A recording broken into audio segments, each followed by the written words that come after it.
സ്നേഹപ്പെട്ട എല്ലാവർക്കും വേറിട്ട കാഴ്ചകളിലേക്ക് സ്വാഗതം. കഴിഞ്ഞ കാൽനൂറ്റാണ്ടിനുള്ളിൽ കേരളത്തിൽ വൃദ്ധരുടെ എണ്ണം വർദ്ധിക്കുകയും കുട്ടികൾ കുറയുകയും ചെയ്യുന്ന വിചിത്രമായൊരു അവസ്ഥ സംജാതമായിട്ടുണ്ട്. 1991 മുതൽ 2001 വരെയുള്ള കാലത്ത് ജനസംഖ്യ 9.42% വർദ്ധിച്ചപ്പോൾ അടുത്ത 10 വർഷത്തിനകം ആളുകളുടെ എണ്ണം 4.86% മാത്രമാണ് കൂടിയത്. 2012 അപേക്ഷിച്ച് 2016 സംസ്ഥാനത്തെ ജനന നിരക്ക് 75,000-ഓളം കുഞ്ഞുങ്ങളുടെ കുറവ് വന്നിട്ടുണ്ടെന്നും റിപ്പോർട്ടുകളുണ്ട്. ഇക്കണക്കിന് 2021 ആവുമ്പോഴേക്കും ജനസംഖ്യാ നിരക്ക് ഏറ്റക്കുറച്ചിലില്ലാതെ സമാസമം നിൽക്കുകയും പിന്നീട് അങ്ങോട്ട് കുറയുകയും ചെയ്യാനുള്ള സാധ്യത കാണുന്നു. പ്രശ്നം ഏറ്റവും അധികം ബാധിച്ചിട്ടുള്ളത് പത്തനംതിട്ട ജില്ലയാണ്. 2001 12.34 ലക്ഷം ആളുകൾ ഉണ്ടായിരുന്ന അവിടെ 2011 11.96 ലക്ഷം പേരെ ഉള്ളൂ. 3% ആളുകൾ 10 വർഷം കൊണ്ട് കുറഞ്ഞു. വിദ്യാഭ്യാസ സാമ്പത്തിക അവസ്ഥകളിൽ മുൻപന്തിയിൽ നിൽക്കുന്ന ഈ പ്രദേശത്ത് സ്വാഭാവികമായും ആയുർദൈർഘ്യം കൂടുതലാണ്. പടിഞ്ഞാറൻ രാജ്യങ്ങളിലും മധ്യപൂർവേഷ്യയിലും തൊഴിലെടുക്കുന്ന യുവതി യുവാക്കൾക്ക് മാതാപിതാക്കളോടൊപ്പം വന്ന് താമസിക്കാനും കഴിയുന്നില്ല. ഈ സാഹചര്യത്തിലാണ് വേറിട്ട കാഴ്ചകളുടെ ഈ ലക്കത്തിൽ അതിഥിയായി എത്തുന്ന ബിജു എബ്രഹാം ഊര് എന്ന പുതിയൊരു സ്വപ്ന പദ്ധതിക്ക് തുടക്കമിട്ടിട്ടുള്ളത്. ഇതൊരു റിട്ടയർമെന്റ് ഹോമാണ് പ്ലാൻ ചെയ്തിരിക്കുന്നത്. എൻ്റെ പേരൻസിനൊപ്പം താമസിപ്പിക്കാൻ പറ്റുന്നൊരു ക്രമീകരണം. ഈ റിട്ടയർമെന്റ് ഹോമിനെ സംബന്ധിച്ചിടത്തോളം അത് ഇവിടുത്തെ വലിയ, പ്രത്യേകിച്ച് ഈ മധ്യ തിരുവിതാംകൂറിലെ ഞങ്ങളുടെ ഈ മല്ലപ്പള്ളിയൊക്കെ ഉൾപ്പെടുന്ന ഈ സ്ഥലത്തെ ഒരു വലിയ നീഡാണ്. കുട്ടികളുടെ എണ്ണം ഇവിടെ വളരെ കുറവ്. ഒരുപക്ഷെ ഇന്ത്യയിൽ ഏറ്റവും കൂടുതൽ വിദ്യാഭ്യാസമുള്ള ആളുകളുള്ള താലൂക്കാണ്, റവന്യൂ ഡിവിഷനാണ് മല്ലപ്പള്ളി. വളരെ ഉയർന്ന വിദ്യാഭ്യാസ യോഗ്യതകളുള്ളവരുമൊക്കെ ആയതുകൊണ്ട് ജോലി സാധ്യതകൾ പുറത്താണുള്ളത്. അത് ഇവിടുത്തെ വലിയൊരു നീഡാണ്. ആ നീഡിന് അഡ്രസ്സ് ചെയ്യാനുള്ള ഒരു ശ്രമമാണ്. ഇത് കഴിഞ്ഞൊരു 6 വർഷമായിട്ട് പ്ലാൻ ചെയ്തതാണ്. നേരത്തെ മുതൽ തന്നെ ഈ ബദൽ സംവിധാനങ്ങളോടൊക്കെ ഒരു താല്പര്യം, ആഭിമുഖ്യമുണ്ട്. പ്രത്യേകിച്ച് ഓൾട്ടർനേറ്റീവ് കൺസ്ട്രക്ഷൻ മെത്തേഡിനോട് നേരത്തെ മുതൽ തന്നെ താല്പര്യമുള്ളതുകൊണ്ട് അത് വളരെ ശ്രദ്ധയോടുകൂടി വീക്ഷിക്കാറുണ്ടായിരുന്നു. കാരണം ഇന്ത്യയിൽ എനിക്ക് ജോലിയുമായിട്ട് ബന്ധപ്പെട്ട് ഒരു 10-15 സ്റ്റേറ്റുകളിൽ, ഉത്തരേന്ത്യയിലുള്ള സ്റ്റേറ്റുകളിൽ വളരെ തുടർച്ചയായിട്ട് യാത്ര ചെയ്യുമായിരുന്നു. ആ യാത്രകളിലൊക്കെ നമ്മൾ കണ്ടിട്ടുള്ളതും നിരീക്ഷിച്ചിട്ടുള്ളതുമായ കാര്യങ്ങളൊക്കെയാണ് ഇവിടെ ഉപയോഗിക്കാൻ ശ്രമിച്ചിട്ടുള്ളത്. ഇത് ഒരു 10,500 സ്ക്വയർ ഫീറ്റ് വലിപ്പമുള്ള ഒരു 4 കെട്ടാണ്. ഇതിൽ 15 പ്രൈവറ്റ് റൂംസുകൾ നമ്മൾ ക്രമീകരിച്ചിട്ടുണ്ട്. എല്ലാവിധ സൗകര്യങ്ങളോടും ആധുനിക സൗകര്യങ്ങളോട് കൂടിയ 15 റൂമുകളുണ്ട്. പിന്നെ ഇതൊരു യൂണിവേഴ്സൽ ഡിസൈനാണ് ഈ ബിൽഡിങ്ങിന് നൽകിയിരിക്കുന്നത്. വീൽ ചെയറിൽ ഇത് പ്രത്യേകിച്ചും ഈ ഒരു പ്രായമുള്ള ആളുകൾക്ക് വേണ്ടി അവരുടെ സംരക്ഷണവും അവർക്ക് താമസിക്കാനുള്ളൊരു ഇടമെന്നുള്ള നിലയിൽ ഈ വീൽ ചെയർ എല്ലായിടത്തും എത്തുന്ന പോലെ ആണ് ഈ ബിൽഡിങ് ഇത് ചെയ്തിരിക്കുന്നത്. ഒരു റിട്ടയർമെൻറ്റ് ഹോം അല്ലെങ്കിൽ ഇതുപോലെ ഒരു ഫെസിലിറ്റിയിലേക്ക് വരുന്ന ഒരാളിന് കുറഞ്ഞപക്ഷം ഇപ്പോൾ ലഭിച്ചുകൊണ്ടിരിക്കുന്നതോ അല്ലെങ്കിൽ അതിലും നല്ലതോ ആയ സൗകര്യങ്ങൾ ഉണ്ടെങ്കിൽ മാത്രമേ അതിനെ മനസ്സുകൊണ്ട് ഉൾക്കൊള്ളാനായിട്ട് സാധിക്കുകയുള്ളൂ. ഒന്ന്. രണ്ടാമത്, നിലനിൽക്കണമെങ്കിൽ ഇതിൻ്റെ സാമ്പത്തിക ചിലവുകൾ ഏതെങ്കിലും വിധത്തിൽ മെയിൻറ്റെയിൻ ചെയ്താലേ പറ്റുള്ളൂ. മൂന്നാമത്, ക്വാളിറ്റിയുടെ വിഷയം.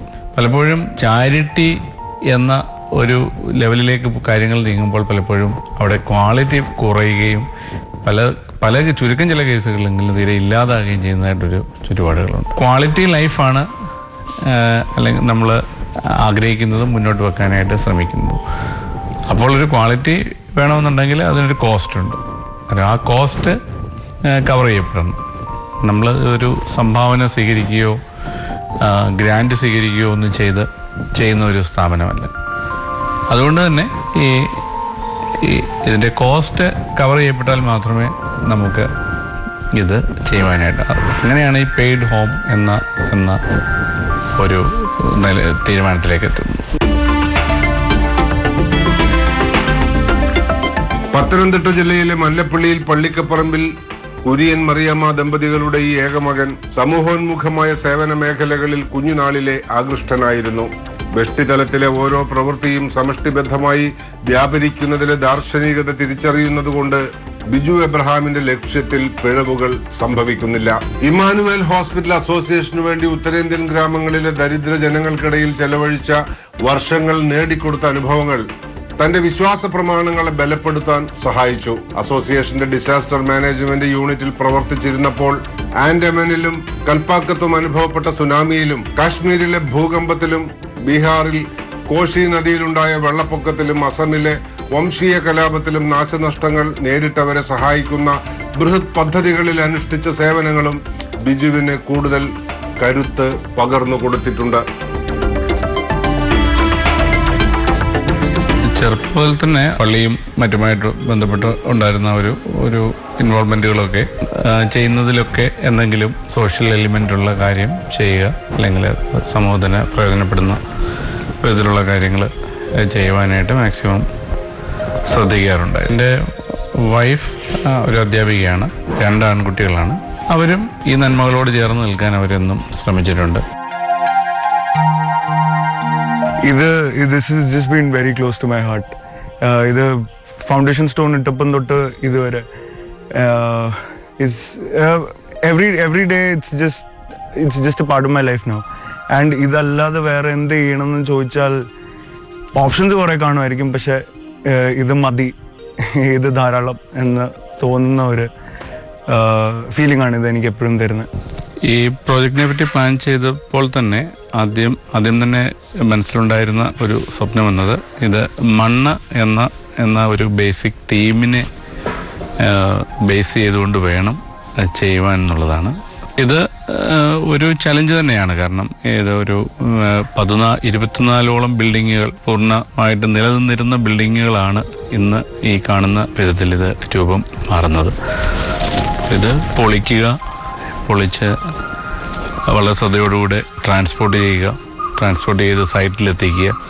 എത്തിയതിനു ശേഷം നമ്മൾ ഡിസൈൻ ചെയ്തിരിക്കുന്ന ഒരു പ്ലാനിൽ അതിനെ എവിടെ ഉൾപ്പെടുത്താം എന്നത് കറക്റ്റായി ഐഡൻറ്റിഫൈ ചെയ്ത് ചെയ്യുക എന്നുള്ളത്. ആദ്യം ചുരുങ്ങിയ ചില ദിവസങ്ങളൊക്കെ എല്ലാവർക്കും ചില ആശങ്കകളുണ്ടായിരുന്നു. ഈ മരപ്പണിയുമായിട്ടൊക്കെ ബന്ധപ്പെട്ട് അവർക്കും ആശങ്കകളുണ്ടായിരുന്നു. അവരുടെ ജീവിതത്തിൽ ഒരിക്കലും ഇത്രയും സാധനങ്ങളിൽ പഴയ തടി കൊണ്ട് ചെയ്യാനായിട്ട് അവർ ശ്രമിച്ചിട്ടില്ല. ഒരുപക്ഷെ അവസരങ്ങൾ ലഭിച്ചിട്ടില്ലാത്തതുകൊണ്ടായിരിക്കും. അന്നേരം ആ ആശങ്കകളൊക്കെ അവരും ആദ്യം പങ്കുവച്ചായിരുന്നു. പക്ഷെ കുറേ കഴിഞ്ഞപ്പോൾ ഇപ്പോൾ എന്തെങ്കിലും ഒരു സാധനം വേണമെങ്കിൽ ഒരു മെറ്റീരിയലിൻ്റെ റിക്വയർമെൻ്റ് ഒന്നും അവരിപ്പം പറയാറില്ല. അവർ ഈ പുരയിടത്തിൽ എവിടെയെങ്കിലും കൂട്ടിയിട്ടിരിക്കുന്ന സാധനങ്ങൾക്കുള്ളിൽ നിന്ന് അവർക്ക് ആവശ്യമുള്ളൊരു സാധനങ്ങൾ അവർ തന്നെ കണ്ടെത്തും. ഊരിൽ കണ്ടപ്പം പഴയ കൊട്ടാരം അതായിരുന്നു എൻ്റെ മനസ്സിൽ വന്ന ആദ്യത്തെ വിചാരം. അത് കഴിഞ്ഞ് അതിനകത്തോട്ട് കയറി കഴിഞ്ഞപ്പോൾ ഭൂമിയുടെ കിടപ്പനുസരിച്ച് തന്നെയാണ്, അതിനെ ഉപയോഗിച്ചാണ് ആ വീടുണ്ടാക്കിയിരിക്കുന്നത്. എർത്ത് വർക്കൊക്കെ വളരെ മിനിമമായി ചെയ്യേണ്ടി വന്നിട്ടുണ്ട്. അത് മാത്രമല്ല, ചെളി, ചെങ്കല്ല്, പഴയ വെട്ടുകല്ല്, പഴയ ഇഷ്ടിക, പഴയ തടി, ഇതുകൊണ്ടൊക്കെയാണ് ആ വീട് ഉണ്ടാക്കിയിരിക്കുന്നത്. ഈ പ്രോജക്റ്റ് അടിസ്ഥാനപരമായിട്ട് നമ്മൾ ഒരു 3 കാര്യങ്ങൾ ബേസ് ചെയ്താണ് ചെയ്തിരിക്കുന്നത്. ഒന്ന്, എൻവയറമെൻ്റലായിട്ട് ഇത് സസ്റ്റൈനബിൾ ആകണം, എൻവയറമെൻ്റൽ സസ്റ്റൈനബിലിറ്റി.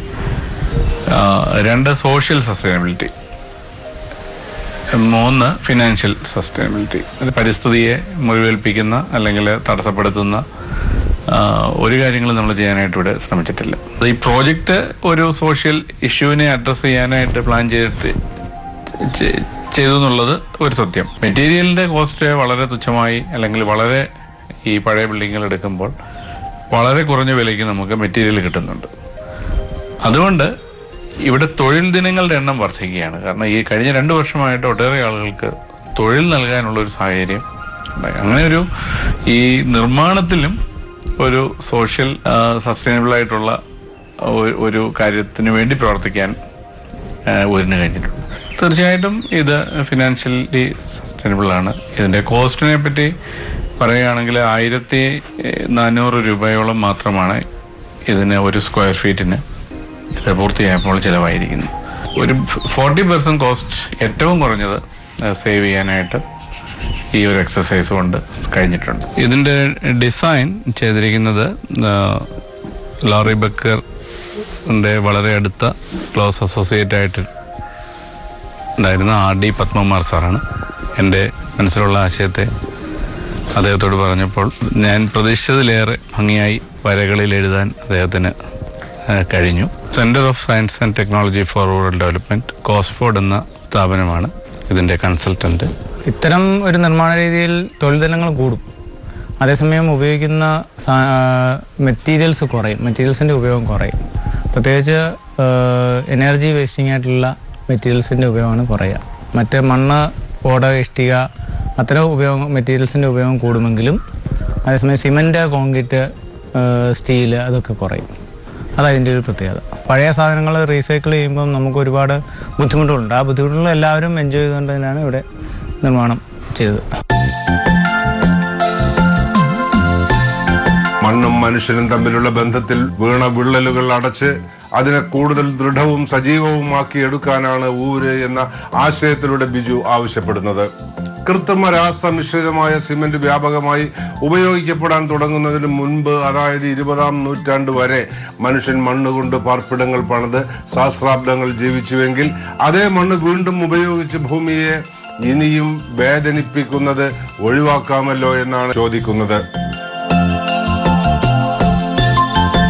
ഇന്ത്യയിൽ ആദ്യമായി സിമൻറ്റ് ഉപയോഗിച്ച് ഒരു നിർമ്മാണം നടക്കുന്നത് 1886 ഇറക്കുമതി ചെയ്ത് സിമൻറ്റ് കൊണ്ട്. അതിനു മുൻപ് 19 നൂറ്റാണ്ടുകൾ ഇവിടെ പണിതിട്ടുള്ളതും നിർമ്മിച്ചിട്ടുള്ളതും എല്ലാ ബിൽഡിങ്ങുകളും ഉപയോഗിച്ചിട്ടുള്ളത് ഈ മണ്ണും മണ്ണിൻ്റെ ഗുണിതങ്ങളും അല്ലെങ്കിൽ മിശ്രിതങ്ങളും ഒക്കെയാണ്. അല്ല, ഞാനാണ് കൺവെൻഷനലായിട്ടുള്ള ബിൽഡിങ് പണിയുന്നതെന്നാണ് ഇപ്പോൾ ആളുകളോട് പറയാനുള്ളത്. നമ്മൾ പറയുന്നത് നോൺ കൺവെൻഷനലല്ല. സിമെൻറ്റ് ഒരുപക്ഷെ നോൺ കൺവെൻഷനലാകും, കാരണം 100 വർഷത്തെ പാരമ്പര്യമുള്ള ഇതിന്. വീടെല്ലാവരുടെയും ഒരു സ്വപ്നമാണ്. പക്ഷേ വീട് എങ്ങനെ നിർമ്മിക്കണം എന്നുള്ളതിനെക്കുറിച്ച് ആധുനിക മനുഷ്യൻ്റെ കാഴ്ചപ്പാട്, പ്രത്യേകിച്ച് മലയാളിയുടെ കാഴ്ചപ്പാട് പ്രകൃതിയിൽ നിന്ന് വളരെ അന്യമാണ്.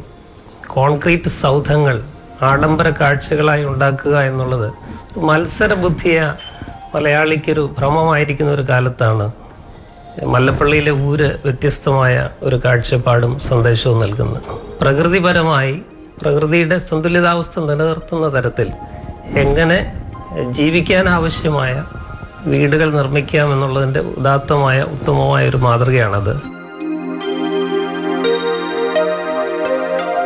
ഈ ഇന്ത്യയിലുടനീളം യാത്ര ചെയ്യാനുള്ള അവസരം ജോലിയുമായിട്ട് ബന്ധപ്പെട്ടും കിട്ടിയിട്ടുണ്ട്. അല്ലെങ്കിൽ തന്നെ യാത്രകളാണ് എൻ്റെ യൂണിവേഴ്സിറ്റി എന്നാണ് ഞാൻ വിശ്വസിക്കുന്നത്. കൂടുതലും വളരെ ഇൻറ്റീരിയറായിട്ടുള്ള ഇന്ത്യയിലെ പല ഭാഗങ്ങളിലും പോകാനും വ്യത്യസ്തമായ ജീവിത രീതികളെയൊക്കെ അറിയാനും മനസ്സിലാക്കാനും, പ്രത്യേകിച്ച് ഈ കെട്ടിട നിർമ്മാണവുമായിട്ട് ബന്ധപ്പെട്ട് പല വില്ലേജുകളിലുമൊക്കെ ഉപയോഗിക്കുന്ന വളരെ ബേസിക്കായിട്ടുള്ള എന്നാൽ നൂറ്റാണ്ടുകളായി പ്രചാരത്തിലുള്ള ചില ബിൽഡിംഗ് ടെക്നിക്സൊക്കെ അന്ന് ഉപയോഗിച്ചുകൊണ്ടിരുന്നത്. അന്നേരം അങ്ങനെ പലതും ഇവിടെ ഉപയോഗിച്ചിട്ടുണ്ട്. മണ്ണുമായി ബന്ധപ്പെട്ട് പല കാര്യങ്ങൾ ആ വിധത്തിൽ ചെയ്യുവാനായിട്ട്. പ്രത്യേകിച്ച് ഇവിടെ മേസണറി വർക്കുകൾ ഏറ്റവും കൂടുതൽ ചെയ്യാനുള്ള ജോലിക്കാർ ആസാമിൽ നിന്നുള്ളവരാണ്.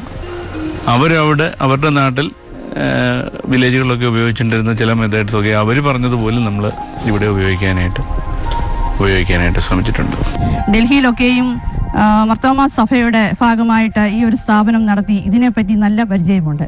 അതോടൊപ്പം തന്നെ സഭപരമായും സമൂഹപരമായും മറ്റുള്ളവരോടൊക്കെയും ഇടപെടുകയും അതോടൊപ്പം തന്നെ വളരെ ദൈവിക അനുഗ്രഹമുള്ള ഒരു വ്യക്തി കൂടെയാണ് ബിജു. അപ്പോൾ വരുന്ന മാതാപിതാക്കളെ തൻ്റെ മാതാപിതാക്കളെ പോലെ തന്നെ നല്ല രീതിയിൽ സംരക്ഷിക്കുവാൻ ബിജുവിനെയും കൊണ്ട് സാധിക്കും. തൊഴിൽശാലകളിൽ നിന്ന് മനുഷ്യരെ മാറ്റി നിർത്തി യന്ത്രങ്ങൾക്ക് വേല നൽകി ലാഭമുണ്ടാക്കുന്ന പുതിയ കോർപ്പറേറ്റ് സമ്പ്രദായത്തിന് വിരുദ്ധമായി പരമാവധി പ്രവൃത്തി ദിനങ്ങൾ ജോലിക്കാർക്ക് കൊടുത്താണ് എബ്രഹാംസ് ഹോംലാൻഡ്സ് കെട്ടിപ്പടുത്തത്.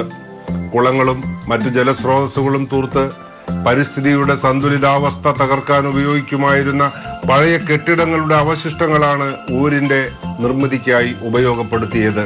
ലോറി ബേക്കർ മുതൽ ഒഡീഷയിലെയും ബീഹാറിലെയും തൊഴിലാളികൾ വരെ ഉള്ളവരുടെ വിജ്ഞാനവും കരവിരുതും ജീവിതാനുഭവങ്ങളും പ്രയോജനപ്പെടുത്തുകയും ചെയ്യുന്നു.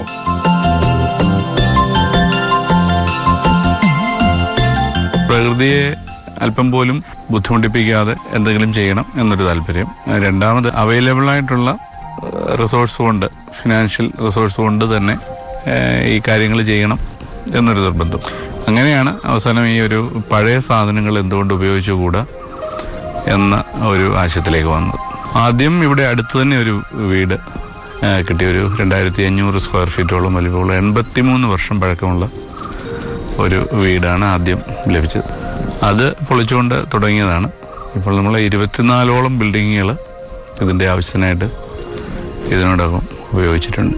ഒരു കണക്കിന് പ്രിസർവ് ചെയ്യുക എന്നുള്ളതാണ് ഇതിൻ്റെ. പഴയതിനെ പ്രിസർവ് ചെയ്യുന്നുണ്ട്, ഉള്ള ലാൻഡിനെ പ്രിസർവ് ചെയ്യുന്നുണ്ട്. അതൊരു വലിയ നേട്ടം തന്നെയാണ്. ഇവിടെ പണിതിരിക്കുന്ന ഓരോ ഒബ്ജക്ട്സിനും ഓരോ സ്റ്റോറി പറയാൻ കാണും. അതാണ് ഏറ്റവും ഇമ്പോർട്ടൻ്റ്. ഇവിടെ കളക്ട് ചെയ്ത ടൈൽസിന്, ബോട്ടിൽസ് ഡിസൈൻ ചെയ്തിരിക്കുന്ന ബോട്ടിൽസിന്, കഥകൾക്ക്, സ്റ്റെയർ കേസിന്, ഓരോന്നിനും ഓരോ സ്റ്റോറി കാണും പറയാൻ.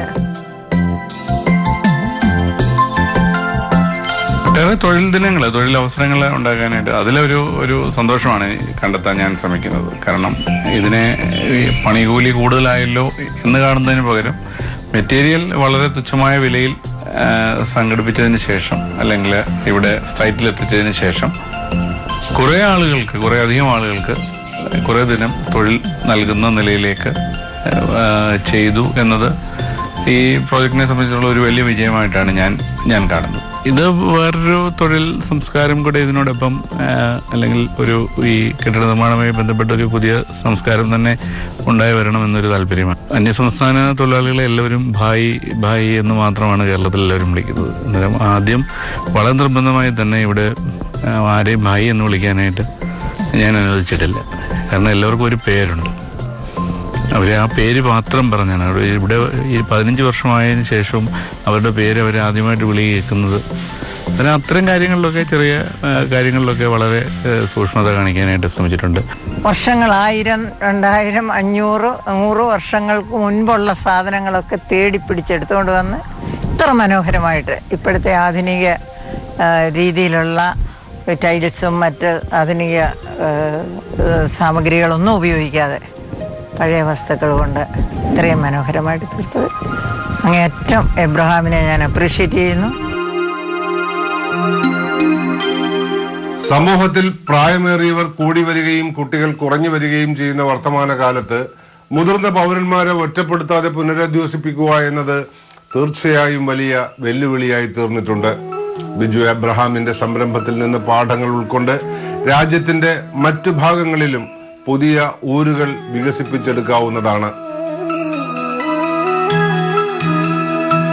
പലപ്പോഴുമുള്ളൊരു വികസനം, ഈ കുറേ ബിൽഡിങ്ങുകളും ഉണ്ടാകുന്നത്, വീതിയുള്ള റോഡുകൾ ഉണ്ടാകുന്നതാണ്, അല്ലെങ്കിൽ കെട്ടിടങ്ങൾ ഉണ്ടാകുന്നതാണ്, മൾട്ടി സ്റ്റോറി ബിൽഡിങ്ങുകൾ ഉണ്ടാകുന്നതാണ്, ഫ്ലാറ്റ് സമുച്ചയങ്ങൾ ഉണ്ടാകുന്നതാണ് വികസനം എന്ന നിലയിൽ എന്തോ വികസനത്തെ ധരിക്കുകയോ തെറ്റിദ്ധരിക്കുകയോ ഒക്കെ ചെയ്തിട്ടുണ്ട്. ജീവിതം അത് ഗ്രാമങ്ങളിൽ തന്നെയാണ്, വില്ലേജുകളിലാണ്. പക്ഷേ കേരളത്തിൽ, പ്രത്യേകിച്ച് ഞങ്ങളുടെ ഈ സെൻട്രൽ ട്രാവൻകൂറിലൊക്കെ യങ് ജനറേഷൻ എല്ലാം റിലേറ്റ് ചെയ്യുന്നത് ഈ പുതിയ നാഗരികതയോടും, അല്ലെങ്കിൽ അവരുടെ ജോലിക്ക് കിട്ടുന്ന അവസരങ്ങളൊക്കെ പുറത്തു നോക്കിയായതുകൊണ്ട് അത്തരം കാര്യങ്ങളോടാണ് പലപ്പോഴും ഇണങ്ങി പോകുന്നത്. അതുകൊണ്ട് ഇനിയും ഉള്ള ജനറേഷൻ എത്രത്തോളം ഇതിൻ്റെ നന്മയാവുത്തത്തിൽ ഉൾക്കൊള്ളുമെന്നതിന് സംശയമുണ്ട്. ഒരു മെസ്സേജ് ഇതിൽ കൂടെ കൺവേ ചെയ്യാൻ ശ്രമിച്ചത്, അത് മെസ്സേജ് പോകുന്നുണ്ടെന്നുള്ളത് വളരെ വളരെ സന്തോഷകരമായ കാര്യമാണ്. പലരും ഇതിനോടകം തന്നെ തയ്യാറായി ഇതുമായിട്ടുള്ള വാർത്തകൾ അറിഞ്ഞും പറഞ്ഞു കേട്ടും മറ്റും ആളുകൾ കാണുകയും കണ്ടതിന് ശേഷം ഇത്തരം കാര്യങ്ങൾ സാധിക്കും എന്നൊരു തോന്നലിൽ ഇപ്പോൾ എൻ്റെ അറിവ് അനുസരിച്ച് നേരിട്ടുള്ള അറിവിൽ തന്നെ ഒരു 6 മുതൽ 8 വീടുകൾ ഇങ്ങനെ പണിയാനായിട്ട്, പണി പുരോഗമിക്കുന്ന വീടുകളുണ്ട്, പണി തുടങ്ങേണ്ടവയുണ്ട്, നടന്നുകൊണ്ടിരിക്കുന്നതുണ്ട്, ആളുകൾ പ്ലാൻ ചെയ്യുന്നതുണ്ട്. യുവജനങ്ങളുടെ കൂട്ടങ്ങൾ മല്ലപ്പള്ളിയിൽ വളരെയധികമുണ്ട്. വിദേശത്ത് നിന്നും അല്ലെങ്കിൽ കേരളത്തിന് പുറത്തു നിന്നുമൊക്കെ ഇവിടേക്ക് അവധിക്കാലം ചെലവഴിക്കാൻ വരുന്ന യുവജനങ്ങൾ ഇവിടുത്തുകാരായിട്ട് തന്നെയുള്ളവരുണ്ട്. ഇവിടെയുള്ള വിദ്യാർത്ഥികളുടെ കൂട്ടങ്ങളുണ്ട്. ഇവിടെയുള്ള സാംസ്കാരിക സംഘടനകൾ ചെയ്യുന്ന വിദ്യാർത്ഥികൾക്ക് വേണ്ടി, യുവജനങ്ങൾക്ക് വേണ്ടി ചെയ്യുന്ന പരിപാടികളുണ്ട്. നാട്ടുകൂട്ടങ്ങളുണ്ട്, കാവ്യാരചന വർക്ക്ഷോപ്പുകളുണ്ട്. ഇതിനെല്ലാം പറ്റിയ ഒരു താവളമായിട്ട് ഊരിനെ ഞങ്ങൾ കാണുവാൻ ആഗ്രഹിക്കുന്നു. ഊരിൻ്റെ ഫ്യൂച്ചർ പ്ലാനുകളിൽ ഇതൊരു കമ്മ്യൂണിറ്റി ഓറിയൻറ്റഡ് ആയിട്ട് ഇവിടെ ചുറ്റുപാടുമുള്ള ആളുകൾക്ക് കൂടെ പ്രയോജനം, വീടുകളിൽ താമസിക്കുന്ന പ്രായമുള്ള ആളുകൾക്ക് കൂടി എങ്ങനെ എപ്രകാരം പ്രയോജനം പെടുന്ന കാര്യങ്ങൾ ചെയ്യാൻ പറ്റുമെന്ന അന്വേഷണമാണ് നമ്മൾ പ്രധാനമായിട്ടും ആലോചിച്ചുകൊണ്ടിരിക്കുന്നത്.